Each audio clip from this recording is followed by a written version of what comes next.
Isang araw, malayang naglalakad ang daga sa gubat. Naghahanap ito ng kanyang makakain dahil ilang oras na itong gutom. Saan kaya ako makakahanap ng pagkain? Nagugutom na talaga ako.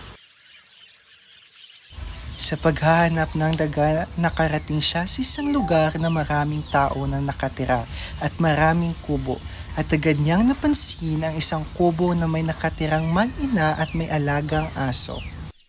Puntahan ko kaya ang kubong yan. Sa tingin ko maraming pagkain sa kanila at lalo na sa kanilang kusina at tiyak na mabubusog ako. Agad na pinuntahan ito ng daga at pumasok sa bintana na malapit sa kusina. Agad na pumunta at umakyat sa lababo na may maraming pagkain.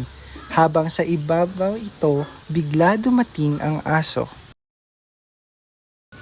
Daga, bakit ka nandito? Sisirain mo ba ang gamit ng amo ko? Hindi, naghahanap lang ako ng pagkain. Nagugutom kasi ako. Pagkain niya ng amo ko. Alis dito, alis! Sabi ng aso. Nalungkot ang daga sa ginawa ng aso at agad itong lumabas ng bintana at umalis ng kubo na walang dalang pagkain. Sa patuloy na paglalakad, nakadating din ito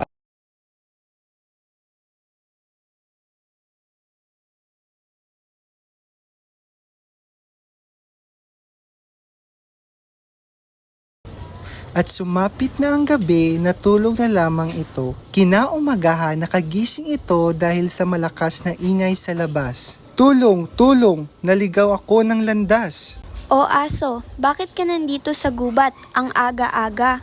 Gumala ako. Akala ko malapit lang ang pinuntahan ko. Malayo na pala sa kubo. Sumunod ang aso sa daga at patuloy na naglalakbay at dumaan sa iba't ibang lugar. At nakadating na sila sa lugar ng aso, agad niya nakita ang kanilang kubo at amo at dali-dali itong tumakbo at pumasok sila ng kusina. Daga, maraming salamat dahil tinulungan mo akong makauwi dito sa amin.